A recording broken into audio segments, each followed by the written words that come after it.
ধন্যবাদ। রোজা শুরুর পর থেকেই আমরা কিন্তু বিশেষ অভিযান চলমান রেখেছি।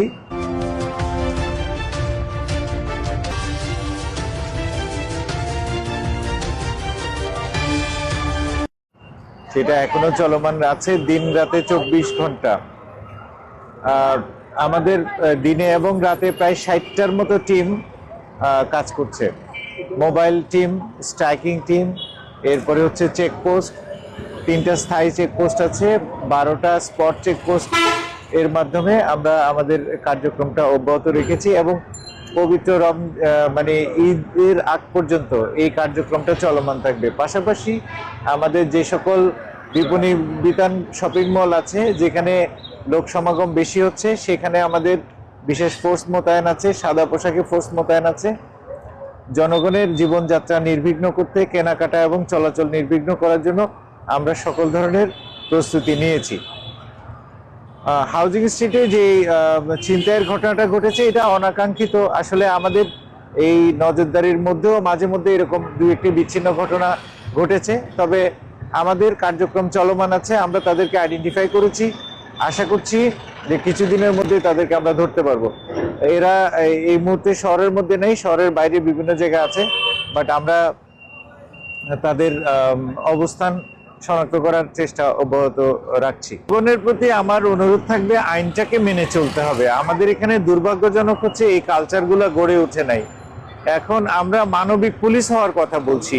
আমাদের প্রত্যেকটা অফিসার ফোর্সকে নির্দেশ দেওয়া হয়েছে জনগণের সাথে কারোর সাথে যেন দুর্ব্যবহার না করেন, কিন্তু কিছু কিছু ক্ষেত্রে আমরা লক্ষ্য করছি যে জনগণ উল্টা পুলিশের কাজের উপর হস্তক্ষেপ করার চেষ্টা করে এবং চড়া হওয়ার চেষ্টা করে।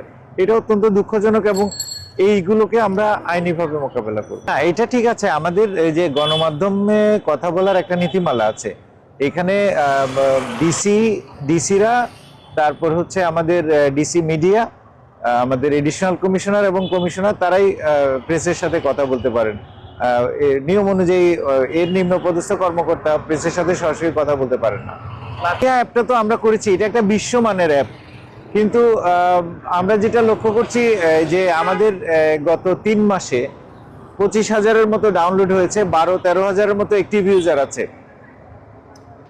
জনগণ বিপদে পড়লে যেন তাৎক্ষণিক সেবা পায়, সেই জন্য কিন্তু জিনিয়াকে চালু করা হয়েছে। ধরেন এখানে আপনি ছিনতাইয়ের শিকার হলেন, তাহলে মেসেজটা যদি জিনিয়ার মাধ্যমে দেওয়া যায়, তাহলে তাৎক্ষণিকভাবে কিন্তু আশেপাশে যে টিমগুলো আছে, সেই টিমগুলো এসে ঘটনাস্থল থেকে কিন্তু এই ছিনতাইকারীকে গ্রেপ্তার করতে পারে, উদ্ধার করতে পারে তাকে।